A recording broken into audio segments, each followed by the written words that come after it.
Oh, we don't know. To what? We did all of this? We're responsible for all of this? And so that is what has kept me in Kept you. Paris for, Yes. other than the pandemic, from 1997 until last year. Wow, that's an amazing story. My last question before and then we're going to get right into our program. My last question: who wrote that musical jam that you use? I loved it. Who wrote that? Okay, y'all, this is funny. So we have all kinds of folks take our tour. We've had Colin Kaepernick, Eric Reed. We've had Smokey Robinson. We've had Yes. Jan Van Zant. But one time I had this group of brothers. They were performing at the Meridian Jazz Club. Napata will know this is one of the most elegant jazz clubs in Paris. And a friend of mine introduced me to the leader of the band. His name is Mighty Mo Rogers. He's a Grammy Award-winning musician. He is called one of the greatest bluesmen, not just in the United States, but in the world. And so after I met him, he says, we're going to be here one more day. We want to do your tour tomorrow morning. And I'm like, it's 1:00 and you guys want to do my tour tomorrow? He said, yeah. I said, okay. And little did I know, I went, they came, they took the tour. And a few months later, Mighty Mo Rogers. Look him up. Mighty Mighty Mo, M-O, Mo Rogers. Rogers. Got And it. Mighty Mo created that blues song, Black Paris Blues. Yes. It is a YouTube video. And Oh, he was so wonderful. He gave us he invited us to use it any way we so desire. it's totally. Isn't that I amazing? loved it. I loved it. Yeah, an original too. So now, okay, so we got a little up close and personal with Yes. Miss Ricki. Now, Ricki, I'm going to turn it over to you. Take us, let us head for Paris. Okay, here we go. Now, this is what we're going to do. I was born here in Oakland. Okay. I was a part of a Navy family, so we moved around a lot. But I want you, no matter where you are, I want you for just a few seconds to close your eyes. I want you to imagine we are totally past COVID. There's no need to worry. Your passports are stamped. We're all good to go. We have the best pilots in the world who are flying us direct to Paris. We're going to be following in the footsteps for the next, I don't know how many minutes, but we're going to be following in the footsteps of the early abolitionists, the freedom fighters, the writers, the intellectuals, the entertainers, the superstar athletes, the musicians, singers, dancers, journalists. Okay, you get the idea. Your eyes still closed? Make sure you keep them closed. All right. Now, what I want you to know first and foremost is that Paris is a city that was founded in 300 BC. It wasn't the first city founded in France, though. We're going to, now I want you to open your eyes because I'm going to show you some things that, as I said, they're going to shock and amaze you. Not many of us are aware that the only things that separates the African continent from Europe is the Mediterranean Ocean. And there's a point, we're going to come there, you have it. If you look at that blue water, it's the ocean there. And then if you look here, down at the bottom, it says France. And then it says Marseille, down at the very coast, down on the coast of France. Well, the next body of blue water, that is the Mediterranean Ocean. And there we have it. Okay, so you can see how the Mediterranean runs. Believe it or not, there's only at one point, the Straits of Gibraltar, there's only 8.5 miles that separate the African continent from Europe. So we know that all mankind originated on the African continent. And that we know about the Pangea. I won't go take you through all of that because we're going to move along pretty swiftly today. But that the continents used to be all one, and then they drifted apart, the continental drift theory. And so what we have is that sea, the Mediterranean, would separate Africa, the motherland for all mankind, from Europe. And that city that you saw on the southern coast of France, that is the very first city in France. It's called Marseille. Marseille was founded in 600 BC. And because people were beginning to travel, it was where the Romans came, the Asians came. Of course, the Africans, they knew it like home. That was no big deal. It's just across the ocean for them, or just across the sea, the Mediterranean. So Marseille today is the oldest and most African city in France. We don't know that. It took me a little while to get down to Marseille, a few years, but I had read Zora Neale Hurston and Frederick Douglass and Dr. Du Bois and J.A. Rogers, Joel Augustus Rogers. Everybody went to Marseille. I was like, well, let me see what's going on in Marseille. And of course, Marseille, unfortunately, is talked about like they used to talk about Oakland. Don't go down to Marseille. The first time I took a group down to Marseille, we said, Obama. They were like, okay, we see you, we love you. Marseille is the very first city. Now I'm going to go back to this. Let's go back 600 years before Christ. So as all of these groups of people are coming up from Marseille, the first and most significant naturally occurring deep sea port cities in all the world. So people were coming to Marseille and then they're beginning to explore other areas.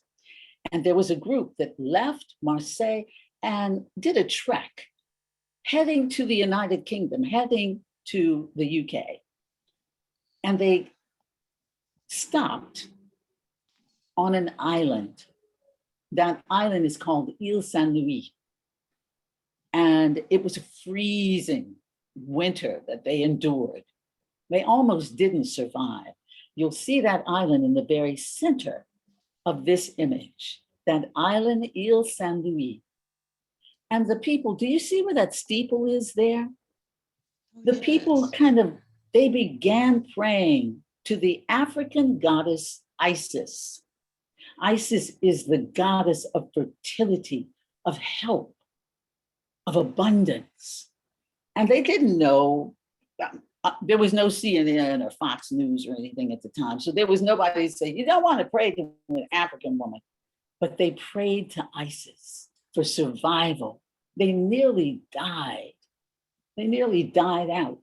And when they survived, they said, my gosh, this worked. And so they began worshiping the African goddess Isis. And the church that they built to Isis was called the Bach, which means in Kemet, the house of, or temple to. The Bach Isis, the temple to Isis. And there you have Isis with Horus. And they began worshiping her and they survived and they thrived and they became fishermen.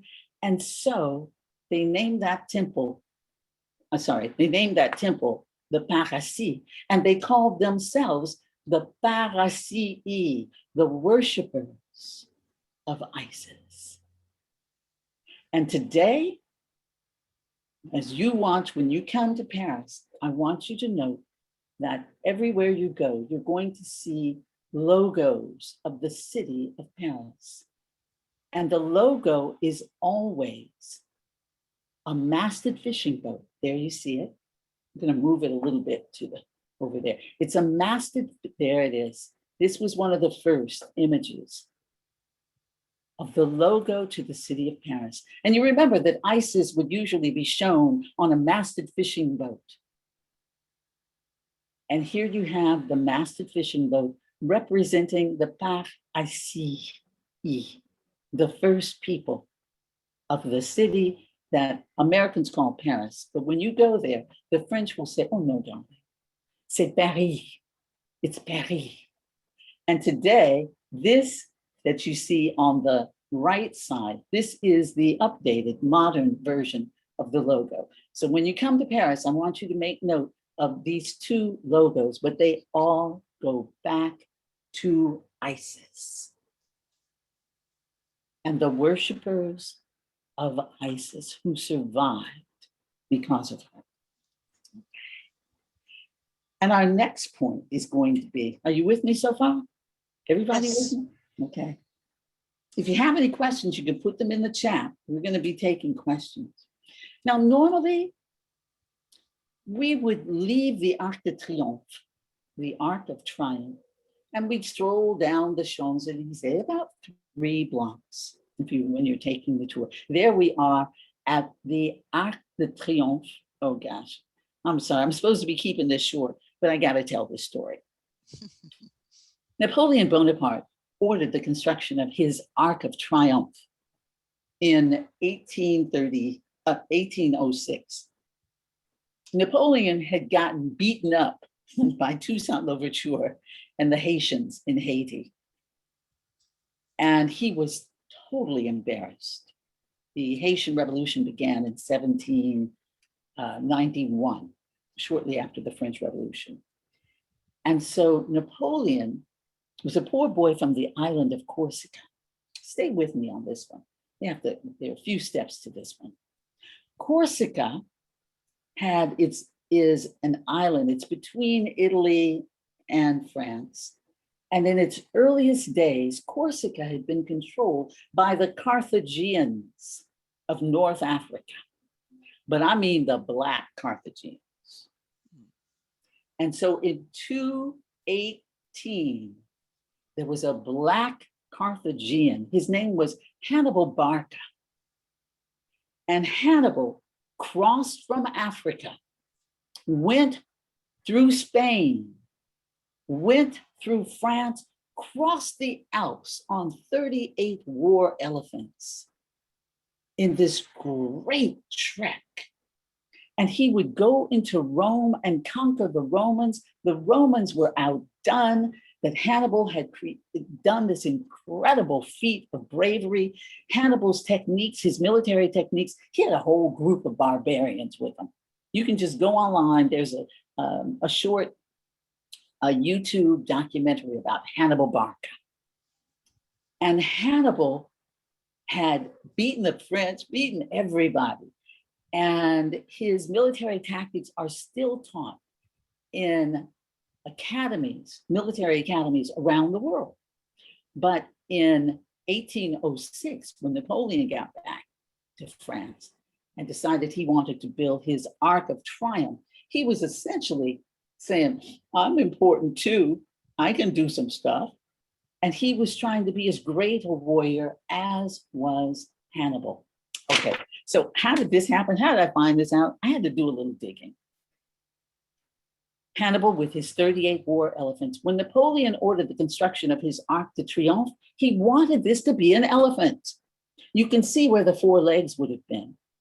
It was going to have ears, a trunk, horns, a tail. It was going to be facing towards Africa. That's what Napoleon wanted. And his architect said, that's going to be kind of tacky and hard to clean. Why do you want an elephant? He never did reveal it, but he did have 3 models created of his. There he is. There it is. This is one of the models that he had created of the elephant that he wanted. Well, fortunately, can you say fortunately, Napoleon died in 1821. He died before the elephant could be created. And he was always off at war and he was doing all kinds of stuff. But Napoleon was just totally embarrassed because he had gotten beaten, just whipped by Toussaint Louverture and those Africans who had been enslaved in Haiti. And so when Napoleon died, his architect said, he's gone. And so they proceeded to build this beautiful Arc of Triumph. but you have to know the backstory. And that then takes us to Toussaint Louverture. So, oh my goodness, I love this story. Toussaint Louverture, who was born in 1743 in West Africa, in the country we now know of as Benin, and who was brought with his parents to Haiti, which was then controlled by the French, a colony in the Caribbean. And they brought so many Africans to Haiti, and it was a horrible enslavement that they endured. In Haiti, they had bananas, they had pineapples, they had rum, they had hemp, and the conditions were horrible, horrible. And so in 1791, after the French had launched their own revolution, Toussaint Louverture, a man named Boukman, another man named Deslan, and another man named Pétion, they launched the Haitian Revolution. Oh, and I forgot, Henri Christophe, the Black King of the North. And they beat the French like they owned them. The French had what was then known as the greatest military in the world. In fact, not only did they beat the French, those Africans that had been enslaved, they beat the French, they beat the British, and they beat the Spanish. And so this is how devious people are. Napoleon said, okay, you all won, we lost, you won. General Toussaint, General Louverture, we would like to sign a peace treaty with you. We're going to sail a ship to Haiti, and we're going to have you come on the ship, and we're going to sign this peace treaty. And Toussaint Louverture, who was a kind person, determined but kind, he accepted that. Instead, they threw him into the hold of the boat, he, his wife, and two daughters. He had a son, two sons who were in school in Paris, but they did take him away. They took him to Paris, and Haitians began coming over, demanding his release. Demanding the release of Toussaint Louverture. So what the French did, they conspired. They were like, this is not going to work, because if they come over here and beat us up, we're in big trouble. So they took him secretly to a city near Strasbourg. It's on the east, it's almost Germany. And they put him into a prison. And they essentially starved him to death. And when he died, they're like, oh, we didn't intend to kill him. We just wanted to stop him from attracting other Haitians to come over here. When he died, they did a Jimmy Hoffa on him. They chopped up his body, put it in the mortar of a new wing of the prison. And that's what happened to Toussaint Louverture. But mind you, I tell this story because it was just on the 8th of May that the mayor of Paris dedicated a new square. It's going to have a statue of him. It's a big square. It has his name. He's this. He was a general. He was outstanding. But they finally, how many years later, now acknowledge him for his greatness and what he did for the people of Haiti. This country, France, that ripped the Haitians off to the tune of probably $1 trillion. They made them pay reparations because they fought their way out of enslavement. What you're seeing there is a bust to Toussaint Louverture that's in the prison where he died.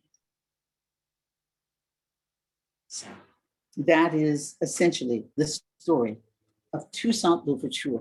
But let me tell you what they did. I forgot this. This is the other thing that's going to shock and amaze you. They beat him. Well, that's what happened. They beat him and starved him. They were trying to get him to reveal, Toussaint, to reveal what he had done with $6 million worth of gold that he had amassed. Why? He wanted to help African Americans who were enslaved in the United States end enslavement. And so they beat him. And when he died, they were like, uh-oh, we messed up.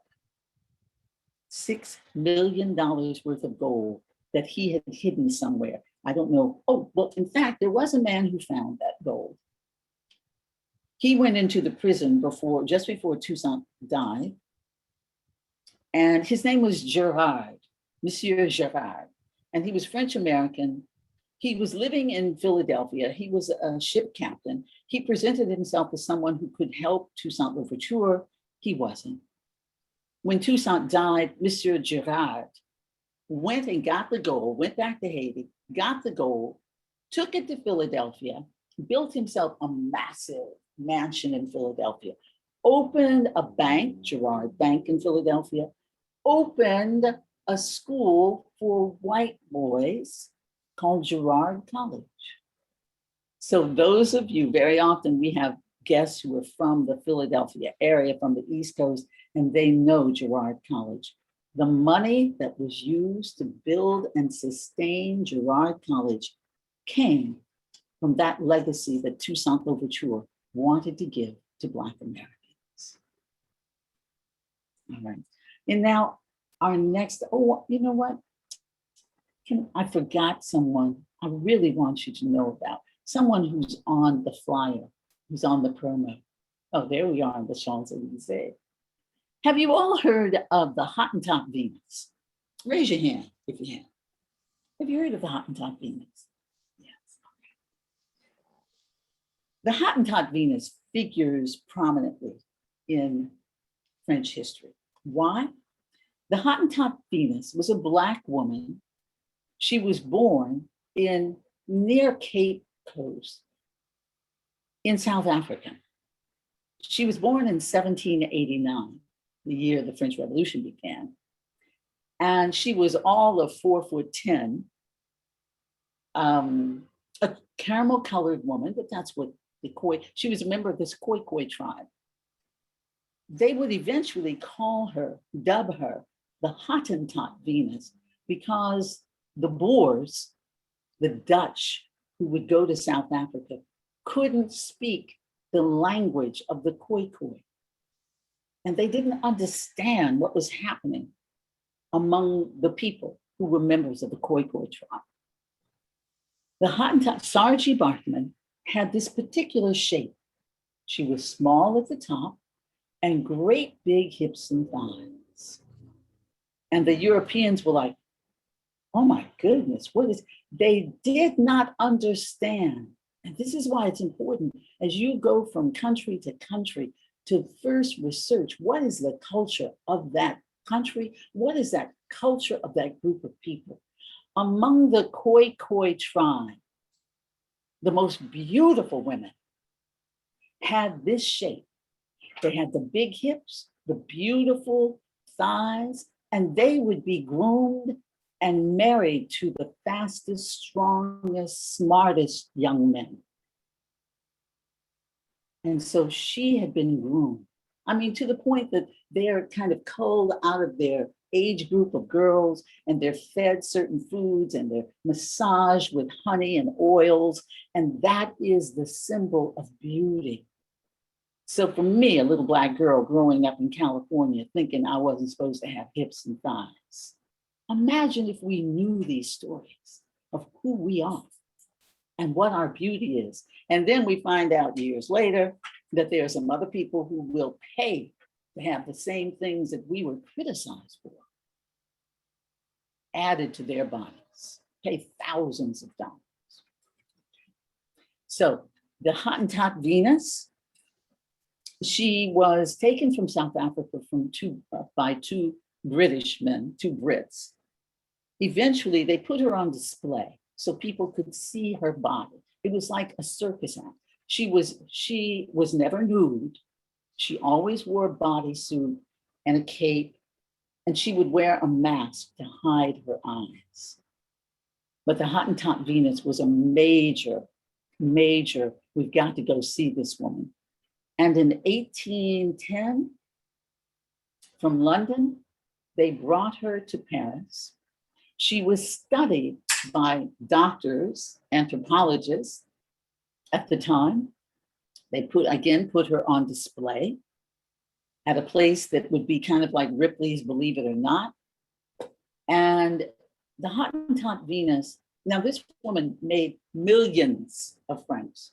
She made money. In fact, I call her the first video vixen because there was an African association, a group of people that came from London and tried to get her to stop doing that. They lobbied the government, lobbied to have her stop. They were like, this was an affront to her. And by this time, she was hooked on the money. She was hooked. And so she continued doing that. The Hottentot Venus died in Paris, and she died in December 29, 1815. Her body was not returned to South Africa until the summer of 2002. They essentially put her body on display. They took out her female organs, they made a cast of her body and put her on display. And it was Dr. King, Paul Robeson, and Dr. W.E.B. Du Bois who complained bitterly, how dare you put this Black woman's remains on display? And then in 2002, President Mandela had come to power, and he said, I'm not talking to you unless you return the remains of the Hottentot Venus. And so her body was returned to South Africa, great pomp and ceremony, 10,000 people welcoming her remains at the airport in Cape Town, South Africa. And she's now buried amongst her people again. Okay, so our next person to talk about, we talked about Toussaint. The next time you hear, oh, I'm sorry, I was about to skip another one. Not many people are aware of Sally Hemings. Raise your hand if you know about Sally Hemings. Yes. Now, this is kind of controversial. Sally Hemings was, oh, this is a long story. I'm almost thinking maybe we should forget it, but I'll make it short. Sally Hemings and her brother, James Hemings, came to Paris with Thomas Jefferson. Jefferson was the third ambassador to France from the United States. There's the image of Sally Hemings. Jefferson had a plantation, Monticello. Jefferson had been married to a woman named Martha Wales. Martha Wales Jefferson. She had 3 children. She had 4 children. She had 3 daughters and then a son. She died in childbirth. She, on her deathbed, asked her husband not to ever marry again. And he said, I promise, I won't get married. Anyway, Jefferson came to France to be ambassador in 1785. And he brought James Hemings with him. James Hemings was the son of a Black woman and a woman named Elizabeth Hemings. A Black woman named Elizabeth Hemings and Martha Wales Jefferson's father. Okay, you have to stick with me, or you have to read the book Sally Hemings. And Sally was the youngest child at Monticello, the youngest of those who had essentially been enslaved at Monticello. That's James Hemings that you're seeing that. James, when he got off the boat with Jefferson, the French people started pulling on him. They were like, you're not a slave here. We don't play that. You're not enslaved. This is 1785. And James is like, what?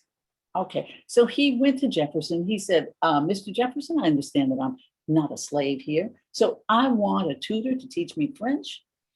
He went to the Condé School of Cooking, studied under Mr. Condé, and he would become highly favored and well paid in the diplomatic community. They lived in the residence at number 92, Champs-Élysées. And then his baby sister came over, Sally. Sally, there's the residence right there.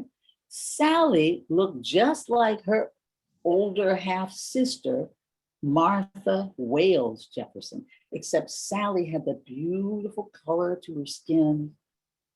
She had the heavy, heavy hair. And she was called the happy baby. She had been the baby on the plantation that Jefferson owned. He didn't really know her. But when she came to Paris, she was about 15. And she made him happy. I won't go through the whole story. There are those who say, well, there are those who have different sides of the story, but I'm going to urge you to read the book Sally Hemings by Barbara Chase Rabu, an African-American woman who's been in France since the 60s, 70s. And essentially, Jefferson began courting and taking Sally Hemings out. And not your average enslaved woman, because she found out she was also not a slave, enslaved in France. So Jefferson had someone come in and teach Sally how to play the piano, how to speak French. Then he would take her places, and you couldn't go out unless you're the consort of the ambassador.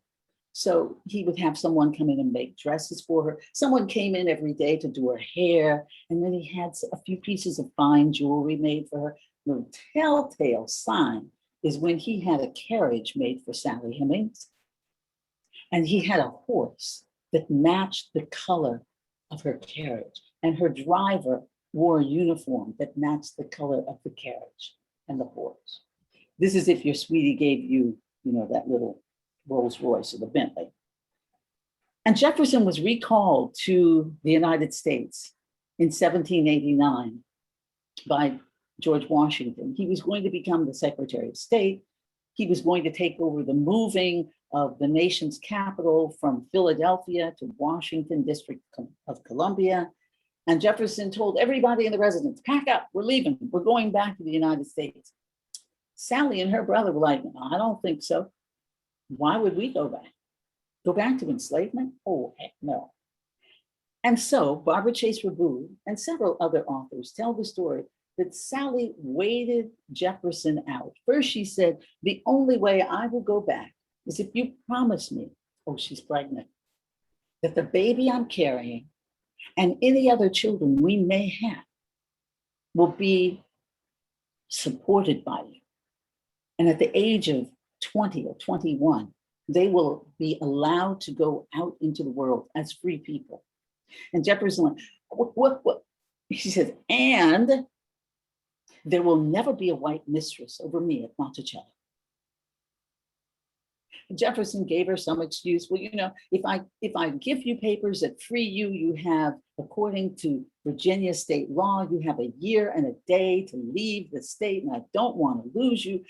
Ultimately, Sally refused to go back with Jefferson and held out until finally he couldn't stand it anymore. And he did his baby please letter. And he wrote her that message that she kept on her person for the rest of her life, saying, you will never be enslaved. And Sally, there are those who ask her, well, why did you go back? And she says, well, like my mother, Elizabeth Hemings, I want to be in control. So Sally would be the one who would determine who got what, who was punished and who was not punished, who got clothes, who got to travel, who got to go somewhere and get married. Sally Hemings became the woman of the house. And Jefferson never did remarry. She was with him for 38 years until the day he died. And that was in July of 1826. And this is a plaque that's on the outside of the first US Embassy. And it says, in this building lived Thomas Jefferson. And when he was ambassador to France from the United States, he later went on to become the president of the United States between 1801 and 1809, author of the Declaration of Independence, founder of the University of Virginia.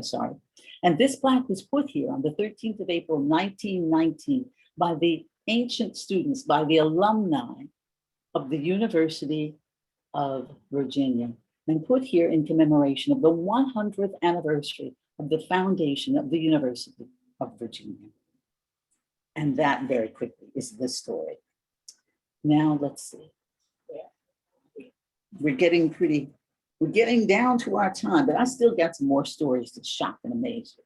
Okay, so the next time there is a classical concert, a concert of classical music, I want you to tell your children about this man. His name was Joseph Bologna.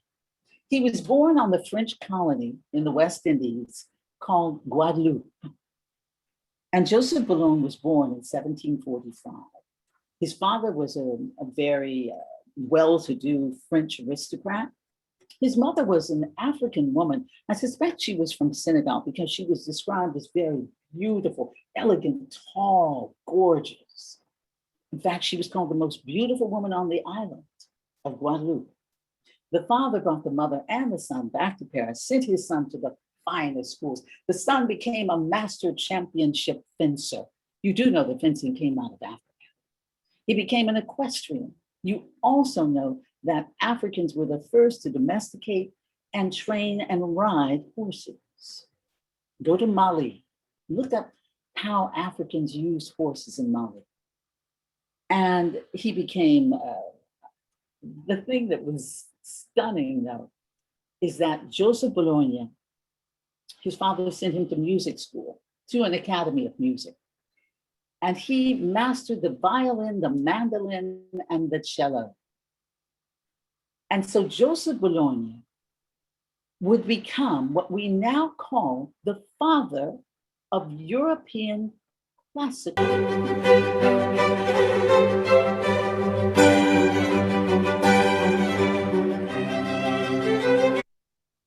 I love that. Not me too. Oh, I thought I was plugged in. It says I'm low on battery. Okay. Sorry. I freaked there for a minute. And so this is a street. There's a street dedicated to Joseph Bologna. He would later be knighted by the king. He would be the first African to be made the head of the Royal Orchestra at Versailles. Oh, his music was just incredible. Imagine Prince playing the violin in a royal court. The other thing you can see based on his dress is that he would be the first to, if you were in the royal courts of the kings, they all wore dark clothes, dark colored clothes, because you get ink and they didn't have wash machines and there was a whole bunch of stuff that they needed. Chevalier de Saint George said, I'm about to wear some purple, some orange, some bright blues. And they were like, where'd you come up with that outfit? And so he changed the way they dressed in the royal courts, not just France, but in Spain, in Italy. Chevalier de Saint George, he would become the leader of the first all-Black regiment of military men. They called them the Black Legion. And they were like a SWAT team. If something happened and the king said, Chevalier, would you go handle that? And they would be like, uh-oh, here comes the Legion. We better get out of Dodge. And so this is a street that's dedicated to, or the sign on a street that's dedicated to Chevalier de Saint George, one of the founding fathers of European classical music. You'll often hear him referred to as the Black Mozart, but no, Mozart learned from him. I love that story. I love Chevalier de Saint George. Our next one is, you guys surprised yet? Any surprises? And please make your comments in the chat. I see some people have made comments. We're going to, I'm going to stop and take some questions. Okay. This man, anybody from Chicago? Raise your hand. Anybody from Chicago? Okay. You know about him. His name was, or is, Jean-Baptiste Point de Sable. Jean-Baptiste Point de Sable was born in Haiti in 1745. That was a really good year. And Jean-Baptiste Point de Sable, his mother was an African woman. His father was a Frenchman. His parents sent him to Paris for his education. That's what happened at the time. If you wanted to send your child for a good education, you sent them to Paris. He studied, he was very bright, and like many young men of the day, he decided he wanted to go to the New World. He went to the first capital city. He went to Louisiana and went to the first capital of Louisiana. The name of that town, Mobile, Alabama. And then he was like, oh, this is really nasty.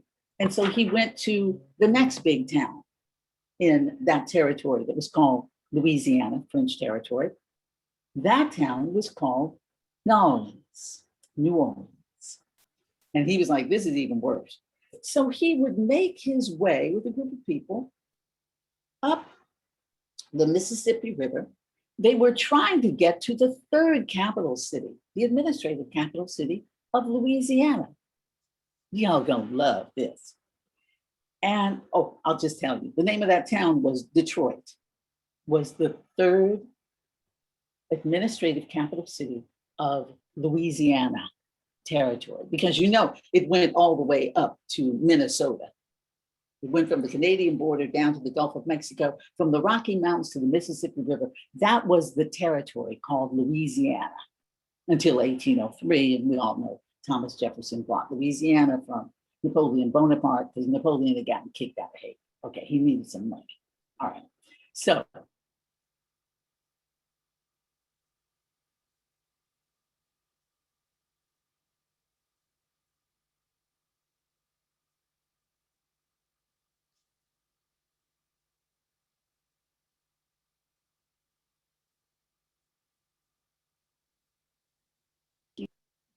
but he was real cool. Jean-Baptiste Point de Sable, he didn't go in like other European explorers and say, we're gonna kill up everybody, take all your stuff. Nope. He said, hi, how y'all doing? I kind of think that may have been where How came from. Hi, how y'all doing? And he connected with the Native Americans. And they were like, we like you. This is great. And he said, do you guys have any bread? They were like, what?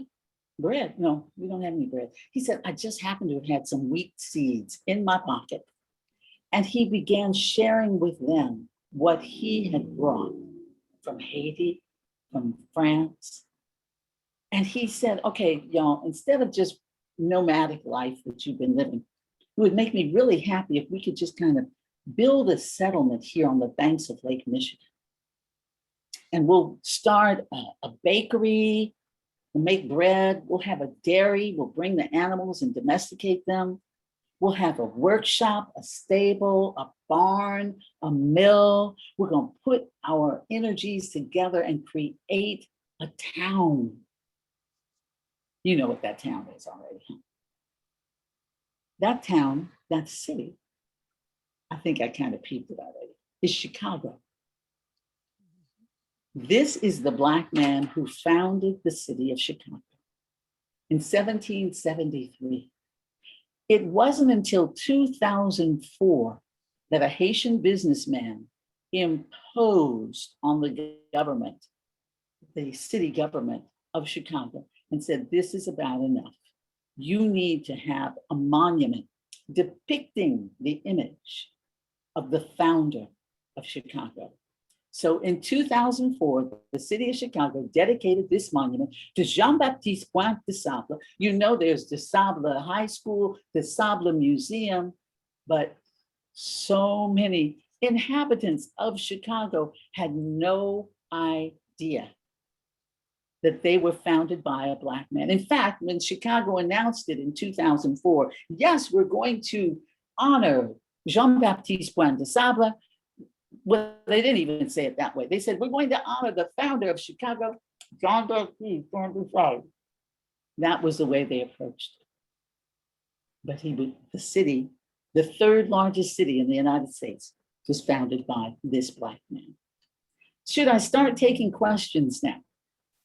Yes. Yes. Why don't we do that?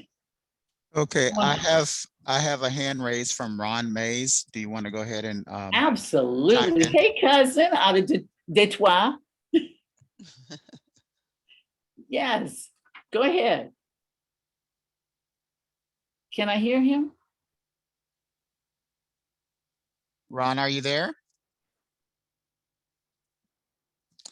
Okay, well, I have another question in here. Someone wants to know from Halima. She says, this is fascinating and so informative. Have you ever done a documentary about this historical information? No documentary, but we are moving forward to do some exciting things. We haven't just, we've been here in the United States, here, COVID lockdown since March of 2020. And we're looking at doing some wonderful stuff, taking the tour viral, not just viral, but virtual. Yes. Okay. Thank you for that question. Other questions? And another question from Jude. He says, did Le Chevalier fight in the same legion as Dumas's son? Chevalier de Saint George, yes, he did. Well, how do you say? He did. In fact, well, there was, he didn't fight with his son. Let me go back. Chevalier de Saint George would become the role model for General Alexandre Dumas. General Dumas, who was the father of the author Alexandre Dumas.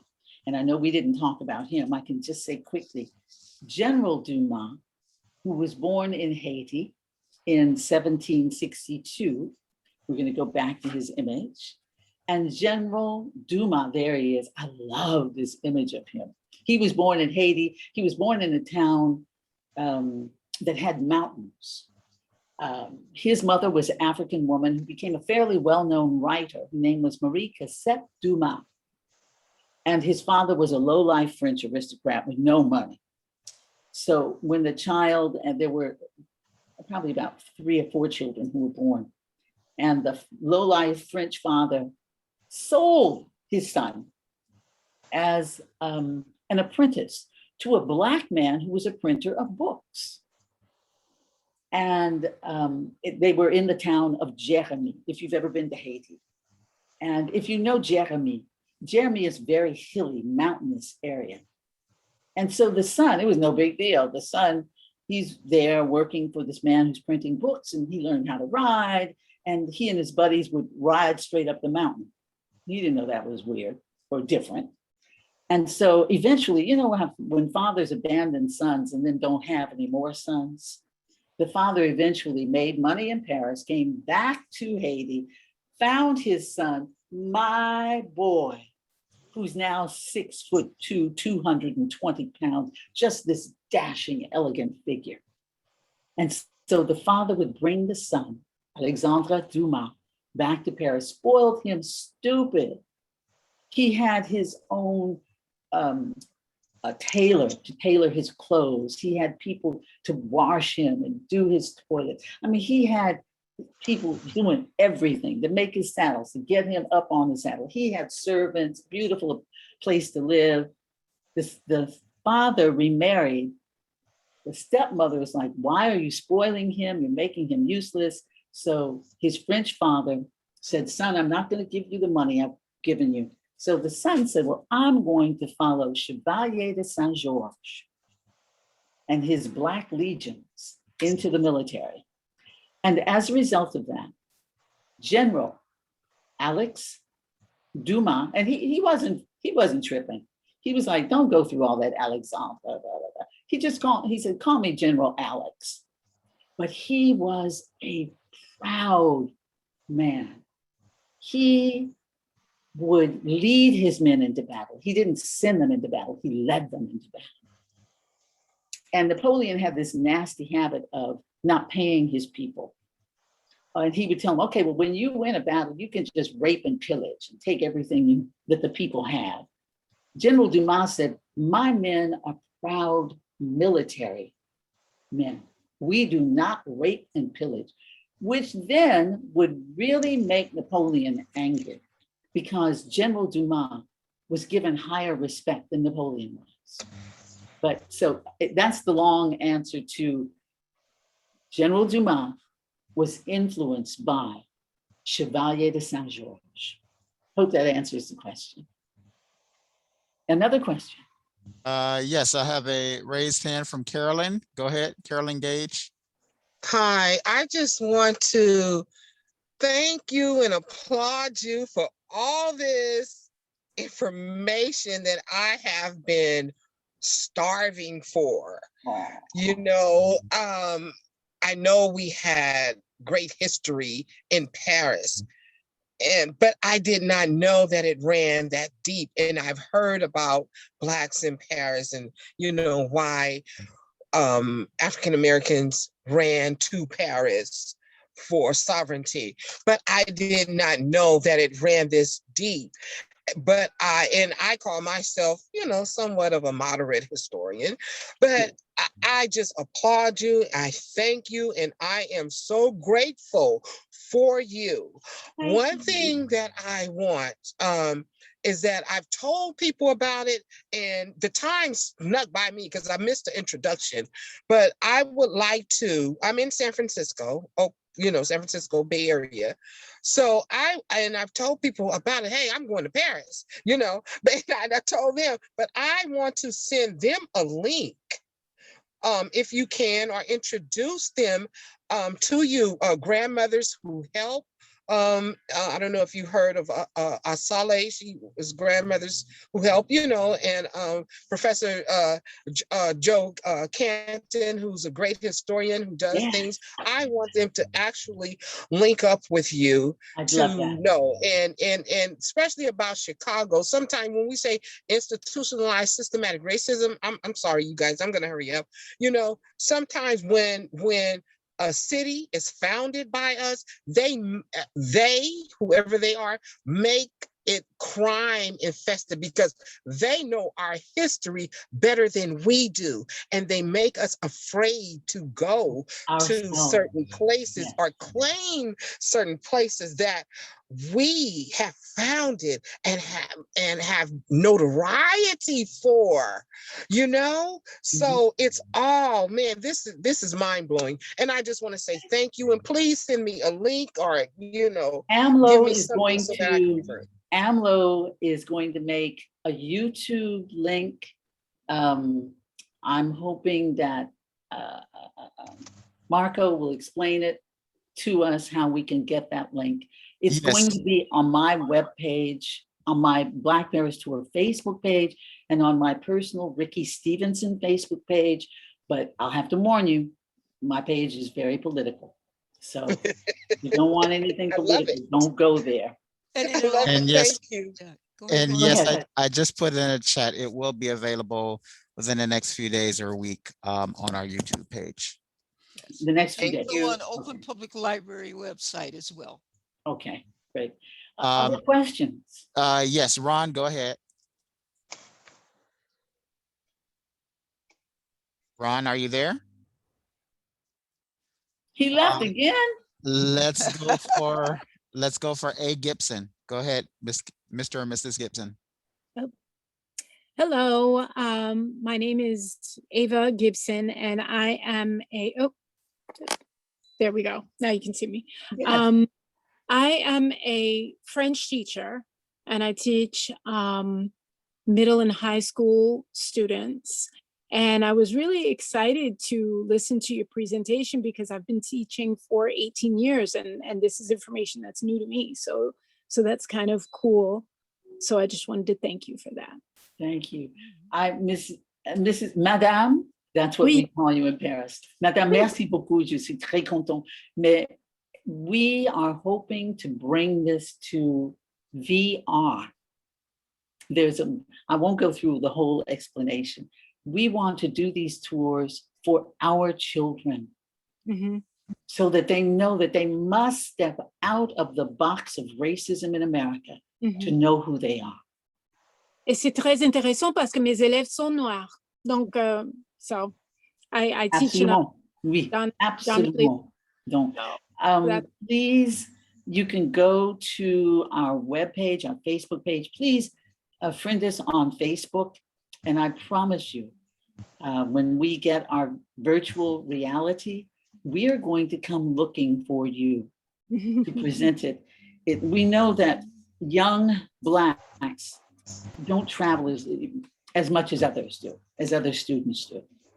Or if there's a, somewhere in some country, it's not the thing that we do. We don't always have the money or the interest, or we don't know what is out there beyond that we know in America. Is it going to be even worse? Mhm. So we're not like the early Africans who traveled the globe. And when the Italians and the Spanish were like, oh no, the world's flat, the Africans were like, we're gonna go see. We have to have more of that spirit, but we want to get young people. When I began as a travel reporter in 1990, African Americans were spending, pay attention to this, $29 billion a year traveling. In 2019, African Americans were spending 1.1 billion. Oh, I'm sorry, I got that wrong. $101 billion a year traveling. We are welcomed in other countries. We don't know that. We don't understand it, that our history is proud and it's like none other. I had prepared to talk to you about Frederick Douglass coming to Paris. We can get to that later. Everybody knows about Josephine Baker, but it's like the earliest history that we must know about. Thank you for Mrs. Gibson, Madam Gibson. Thank you for your question. Any others? I'm having a good time. Yes, I have a hand raised for iPhone 213, and then Ron Mays, if you're there, you can go next. Oui, Madame, bonjour. Go ahead. Hi, Ricky. Hi. It's Phil Hart, Philippe Cour. Ah, bravo! Pisha. Phil Hart this man has held my hand and walked me through the history of the earliest Black pilots, like Bessie Coleman. See, and that requires and his uncle. Because we have become creative as genealogists and recording our family histories, right, and our stories. And those kids that the other woman don't want talked about, and that woman don't want to, and you sit there and say to myself, guys, they are deceased. All we're trying to do is get this in print. Get the history straight. That's all. I saw the one I did for. You know what? What's happening now, though, is that unfortunately, he had a baby where he hooked up an amplifier. Kids don't read. You can. I had a professor, St. Clair Drake was my advisor in school, in graduate school, and Dr. Drake said, "I am going to teach you all to counter what the other professors here say about you. If you want to hide something from Black Americans, put it in a book." So what we want to do is we want to get this information out in a way, not even this, not the tour that I'm doing, we want to make this more animated. We want to make it so that you feel like you're walking with us. So the young people, there's a brother down in Silicon Valley who has, I won't go into all the history, but he is now pushing us to do VR, virtual reality tours with the Oculus. Now, if you get a 13-year-old an Oculus and say, put this on, do you know what they will do with that? Have you all seen Oculus? Yes. Okay. So you know the power of we have to go where they are. And they are gaming and doing all these things. I have a friend who says he can be on the Oculus for 2 hours and it feels like 10 minutes. So we're going to have to slowly learn how to bring the kids in with what they can appreciate. Unfortunately, we're dealing with kids who are not even, Sesame Street was short attention span, but it's even worse now. So we're going to have to do something. I appreciate all of you and your patience with me, but they're not going to sit through this. They're like, she's talking. So Ricky? Yes. Phil Hart again. I want to remind you that Smithsonian National Air and Space Museum is celebrating Bessie Coleman centennial. She earned her pilot's license in France, June 15th, 1921. Thank you, Phil.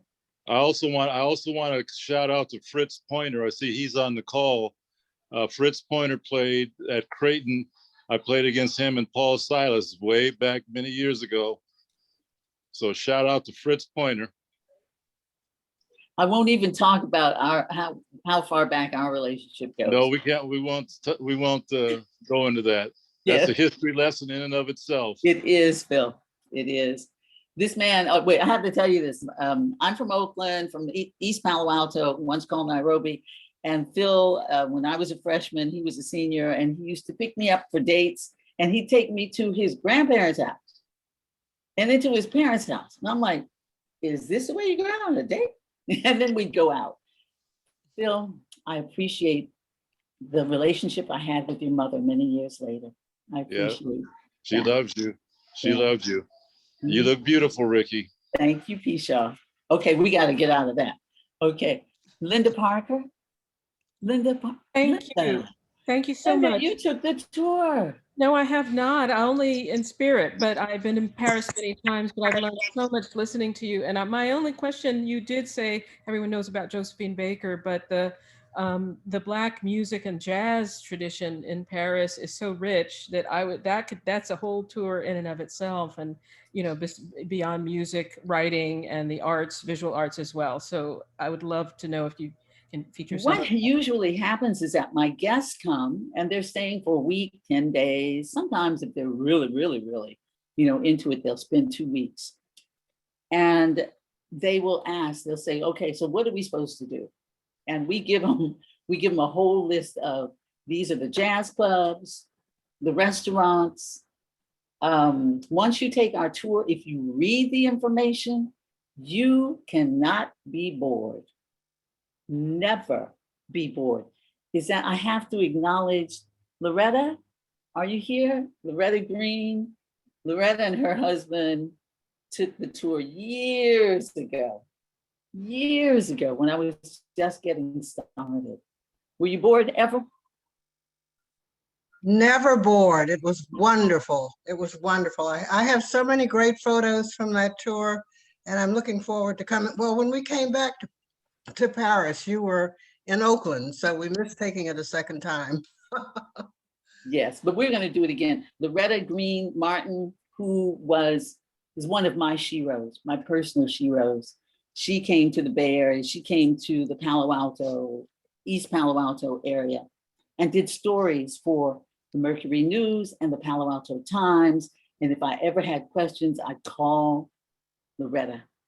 Loretta, we need to acknowledge somebody in the community, and she always did that.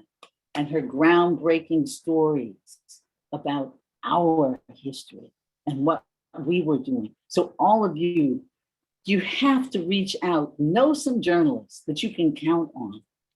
And then I have to also acknowledge Ann Jay. And I see you, I've been waving at you. Ann Jay's husband was a friend, and he was the first Black pilot I met. And he told my then husband and I, if you take ground school, I had read about Bessie Coleman. And so I'm like, I'm gonna learn how to fly. And Mamadou Jay said, if you take ground school, I will take you up and teach you how to fly. Now, Mamadou is from Senegal. So when he would get nervous, he would speak French. So I had to learn how to speak French.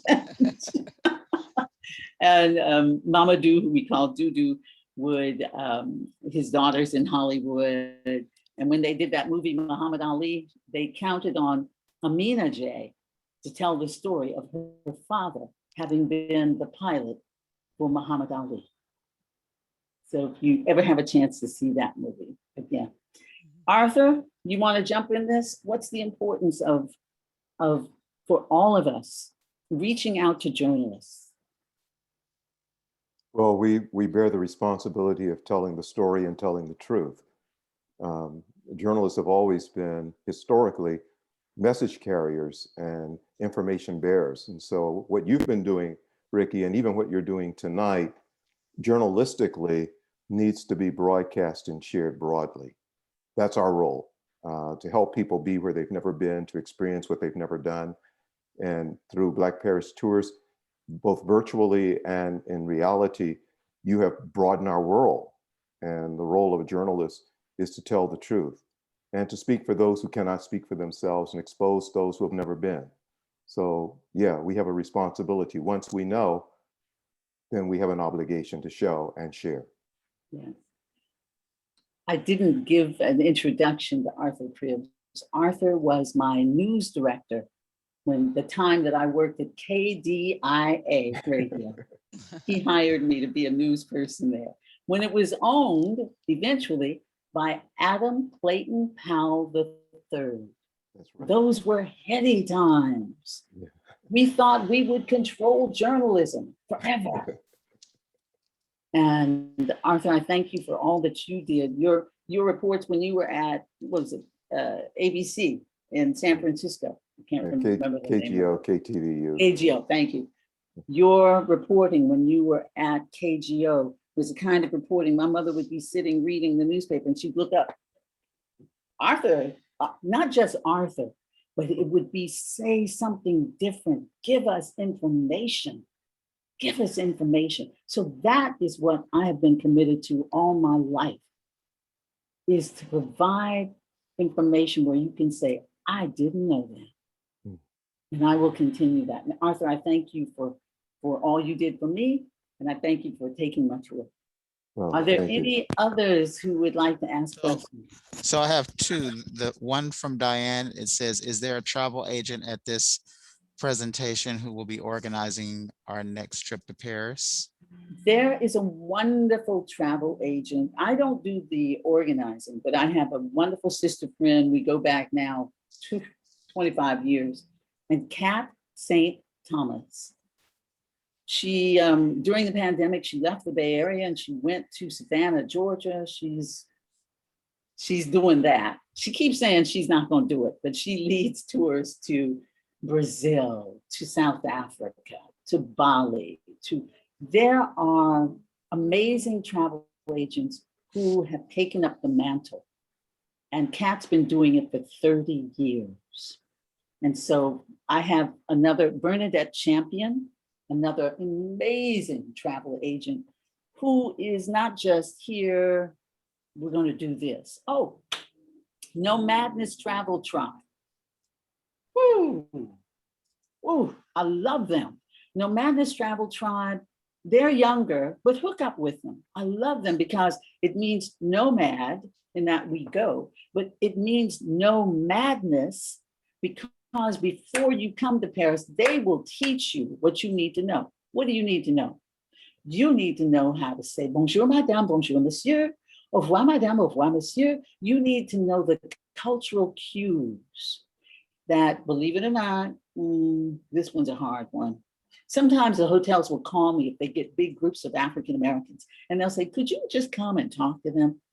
And I know what they mean. They'll say, I'll tell them, okay, now, you guys, the French, it jars them when we come in and we're really loud.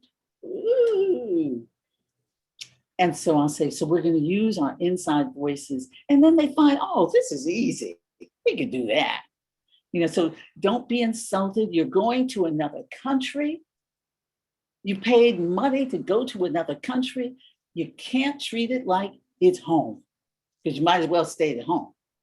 But you have to understand that here is not there. Okay. It's like the first time I lived for a short time when I was married, we lived in Saudi Arabia. And they made me do classes on what to do, what to wear, when to go out, all this sort of stuff. And when I got to Saudi Arabia, I was stunned. I'm like, this looks like Oakland. Y'all black? Why didn't they tell me y'all were black? They were like, hey girl, how you doing? We're so proud to have you here. We have to know, we have to get out of the box. Yes. And we're hopefully Black Paris Tours will be expanding. We have a Black Marseille tour. we want to have a Black tour in Spain. There's so much of our history. Everywhere we go. I just went last weekend. I went to, you guys can cut me off, okay? Let me know how much longer I can talk. As you see, I can talk. I don't want to, yes, and we'd love to hear you. So, but we do have some closing remarks. So go ahead, finish what you said. Okay, but let me just finish this. Last weekend, oh my gosh. My parents, I told you, my mother was a professional dancer. She was down in Los Angeles. We had family down in Los Angeles. My father's family, the Stevenson family, we're from Oklahoma. They had oil wells. And so when I was a little kid, we went down and my father's family had gas stations. I didn't know all Black people didn't have gas stations. And my mother's great-grandfather, her grandfather was a Garvey man. I didn't know all Black kids didn't have grandfathers or great-grandfathers who weren't Garveyites. And so my parents always talked about partying in the 40s in a place called Club Alabama and on Central Avenue and in a hotel called the Dunbar Hotel. This very beautiful 1928 built hotel, the Dunbar. But I didn't know all of that. Last weekend, I was in Los Angeles at the Dunbar Hotel and at the 6-block stroll. It's called a historic corridor of Los Angeles, of Black Los Angeles. I didn't know that. Or I have a brother friend who's in the media. His family was from Pasadena. And so he sent me down to Pasadena to look up the history of the very first people in Pasadena and Altadena. You know who they were? They were Native Americans, Africans, and Spanish who fled. Oh, it's a long story. I won't tell all of it, but who fled Louisiana, 100,000 strong, and went to Mexico to an area called Veracruz. Mexico, its first president was a Black man, and he stopped Americans, I'll just use that as the abbreviation. He stopped white Americans from raiding Mexico to recuperate and extradite Africans who had fled enslavement. And so at one point, John Brown's raid on Harper's Ferry in Virginia, these Black men, well, no, not just Black, but Black and white, planned this raid on Harper's Ferry. Look it up, 1859. When it was over, John Brown and his, maybe 2/3 of his group, they were taken to a kangaroo court. It was a waste of time, but they were hung, they were executed. The rest of them fled with their friends and families and went to Pasadena, California. Pasadena was founded by Black people and Native Americans and Mexican people. John Brown's son, Owen Brown, was buried in 1889 at the foot of Brown Mountain. John Brown's son was married to a Black woman.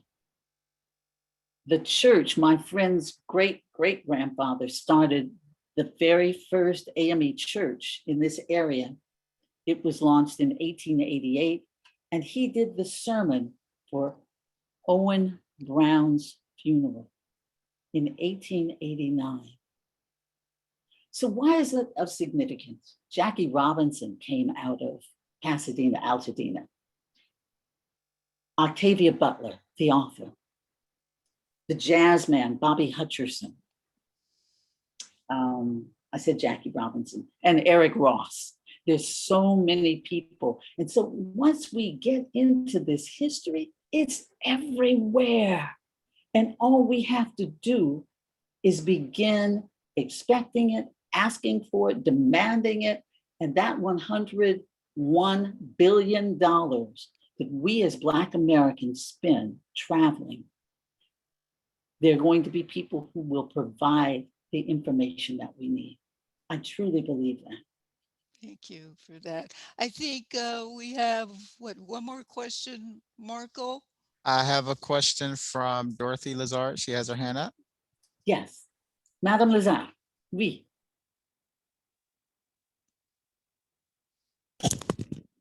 Unmute. Hello, Bonjour, madame. bonjour. Comment ça va? Ça va très bien, merci. Hi, I'm Dorothy. I've met you once before in the Oakland History Center, which I manage.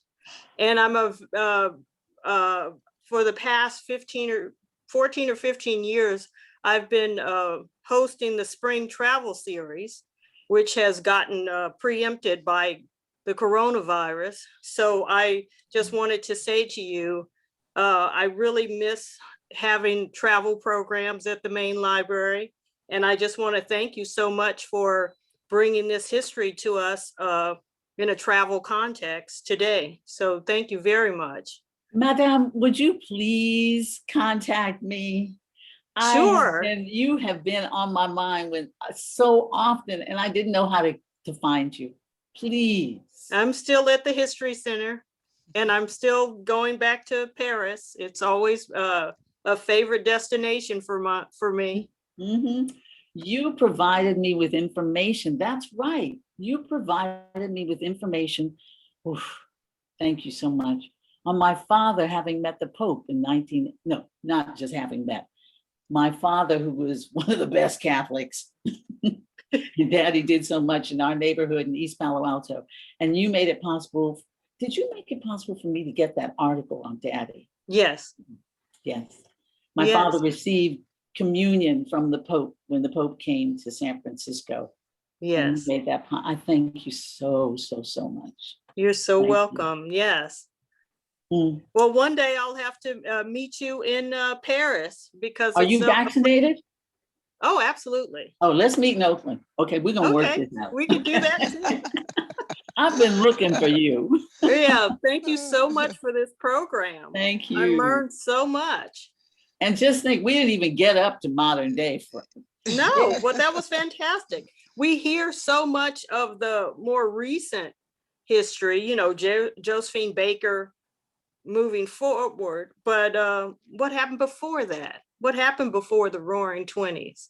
So thank you so much for dropping these names and this history and making those connections. I'll have to tell you, it's what shocked me when I went there in 1997. Jacques Chirac was the president, and the president then served, I think, like 7 years. So he served 14 years as president. Well, everybody knew that President Chirac, this is no big deal. He had a Black mistress. And so he was accused of pandering to Black people. But I was like, pander to me, you know. And President Chirac did the most amazing things. He was the one who had the remains of Alexandre Dumas, the writer of The Three Musketeers, A Count of Monte Cristo, The Man in the Iron Mask, and about 250 other novels, who had his remains brought from the cemetery where he'd been buried and brought to the Pantheon. He was the one who had Chevalier de Saint-Georges, had him a concert in his honor after they had found a trunk full of his compositions, because Napoleon burned all of his stuff because he didn't want people to know that this Black man had done all of this. So there have been some good presidents, and I was almost 14 years with a really, really good president who understood the importance of honoring the history of Blacks in France. And that's why I tell you these stories, because imagine me being invited. I didn't know how I got invited in 1998 to Versailles to see a concert of the works of Chevalier de Saint-Georges. And I'm like, if y'all had told me he was Black, I would have bought everybody. You know? You're amazing, Ricki. Amazing. Okay. You're amazing. And I want to, right now, I just want to stop and just thank you so much for this outstanding presentation. I've never been to Paris, but right now I feel like if I could go tomorrow, I would. And that's Me too. because that is because of you. I also want to share that we did do an exhibition on Black composers here at AAMLO. And during my research, curating that exhibition, it was pretty amazing some of the things that I learned about Xavier de St. George. It was like, you didn't know about, I didn't know anything about it. I didn't know he existed, but he did pave the way for other Black composers. And during that And research, for other white composers. as well, including Mozart. Yes. Okay. Yes. And Alicia Keys. And I'm not going to go through what Alicia Keys thinks about him, but she was like, before she got into R&B, she studied classical music. And she had this thing about him that the story is totally amazing. So it's just been a learning experience today, and I'm sure for everyone. And also, Ricki, do you know that Visions Toward Tomorrow, which is our permanent exhibition, the history of Oakland, beginning with the 1890s to the 1900s, we talk about KDIA, and we do have some music audio there as well, and you can listen to a lot of wonderful things that were going on during that time period. Well, if So you have I something from invite everybody to, when you're in Oakland and wherever you are, if you're visiting beautiful Oakland, California, come by and see us. We are a branch of the Oakland Public Library, and our chief curator is Bamadeli Dimerson. And hi, Dorothy. Dorothy's still on probably. She's part of the OPL team as well. And so with that in mind, I think we can take one more question. Ricki, if you have a moment. Absolutely. I think someone has their hand Well, up. as you can tell, this is my passion. Yeah, I can tell. And you know, I hope, Vita, that maybe you will contact Arthur Cribbs. Arthur now is a minister, and he's in not Maryland, yeah, Virginia. Alexandria, Virginia. But Arthur, they need to Hi, have, Arthur. This is Vita from AAMLO, the African American Museum. How are you? You all need to have a tape of Arthur doing the newscast from KDIA. Oh my goodness. You know, I would love that. I would love it. Yes. I'm gonna let you guys. Yeah. Yes. Okay. The other question was? Marco, there's someone. Yeah, go ahead. There's a Ron Mays and a Jean Dominique. Go ahead, Jean. Jean, hi. Hello. Hey, Jean, you guys have taken the tour. How are you? Yeah. Wonderful. Yeah. Long. You know, when you mentioned when the tour started, I realized I think we took it only about a year after it had been started. Yes, you did. You began. Yeah. That's great. And good to see you. You met the man. You went to a party for Warren Latham. You and your wife, your lovely wife, were gracious enough. They would come to Paris and they were like, well, what are we going to do? I said, well, come to this party. And it was for Warren Latham, who was vice president of Shell Oil. And Warren is the one who said, Ricki, you're going to turn this into a tour. And he forced me to do it. Well, I have pictures from that time. So if you want them, we can probably get them to you. So I would love to see them.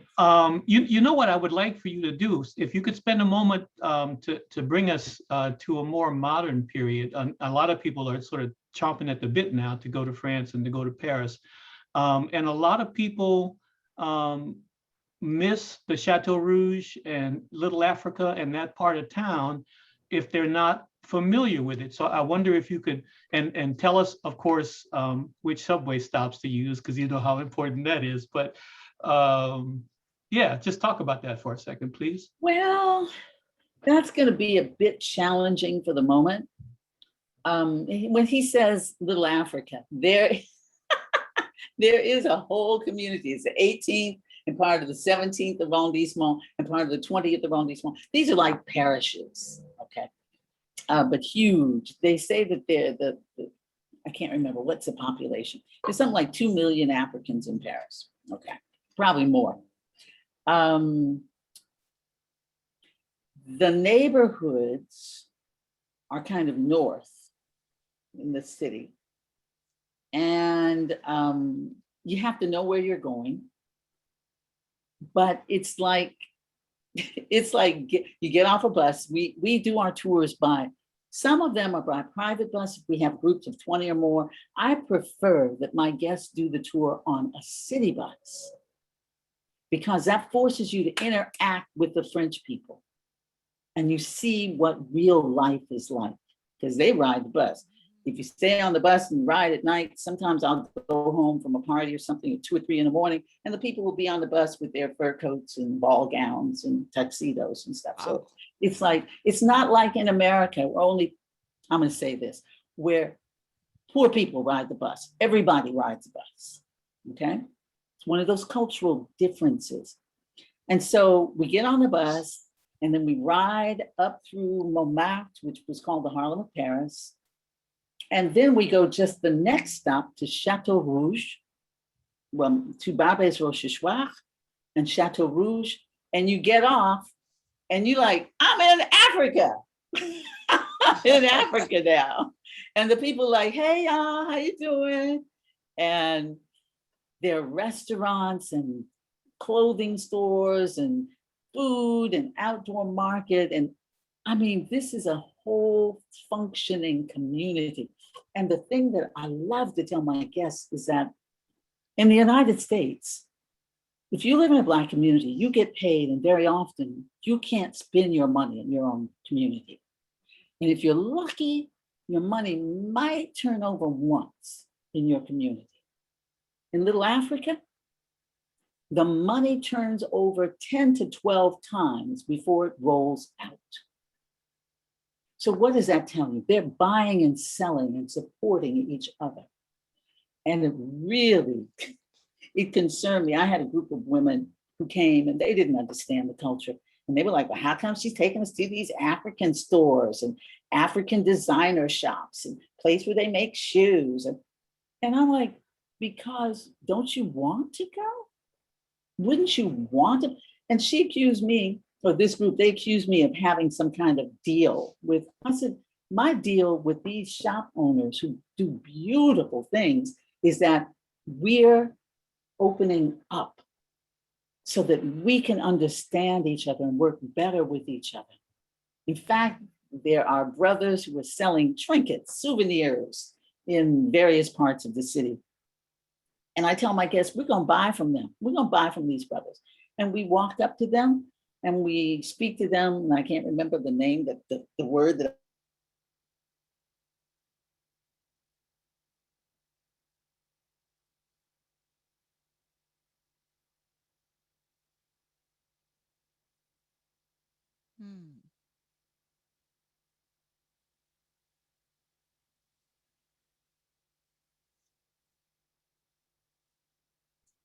Just be a moment. We'll see if we can get her unfrozen there.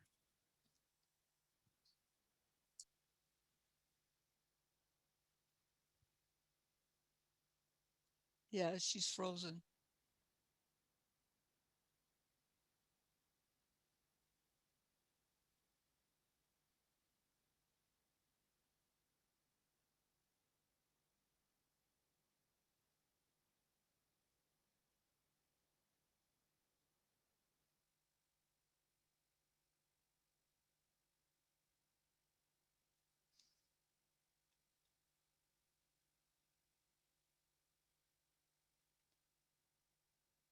So it seems to have, we have some technical difficulty. Ricki Stevenson is frozen at the moment. We're trying to see if we can recapture her. Oh, am I frozen? Yes, you are. You were frozen. Okay. Okay. Ricki, are you there? Yes. Okay, so we're at about, I think we're almost 10 minutes to 4. I know. I never. And this has been totally amazing. And I'm going to let you have the last word. I want to thank everyone for participating in this outstanding presentation. And it is, I love every minute of it. And please remember, has been recorded. And so those of you who have persons who did not chime in on this event today, they will still be able to listen to Ricki and learn more about the Black Paris tours through the link that Marco will set up. So Ricki, are you there? Can you hear me? Okay. Unmute yourself. Ricki?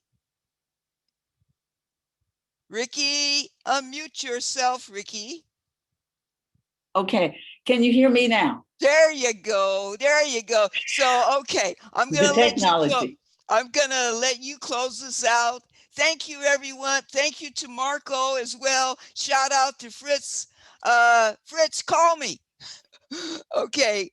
Last words from Ricki Stevenson. Amina J, I love you, niece. I love you. I love all of you. I thank you for hanging with us this long, because sometimes I think people get bored. But this is so Not significant. today. When you know who you are in the world, no one can ever call you a minority again. We are a majority in this world. And when we understand it, you'll understand what their problem is with us. We didn't just start being the Steph Currys and the Misty Copelands. Oh, by the way, ballet did come out of Africa. Flamenco dancing. Yes. Came out of Africa. Yes. Astronomy, astrology, everything.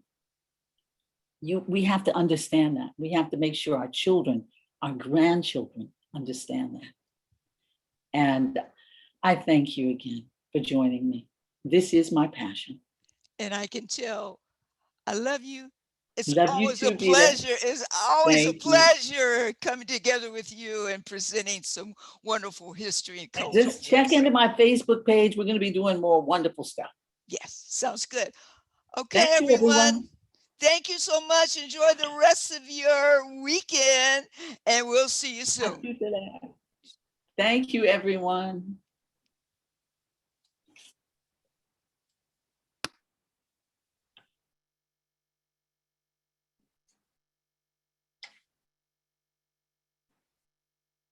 Okay.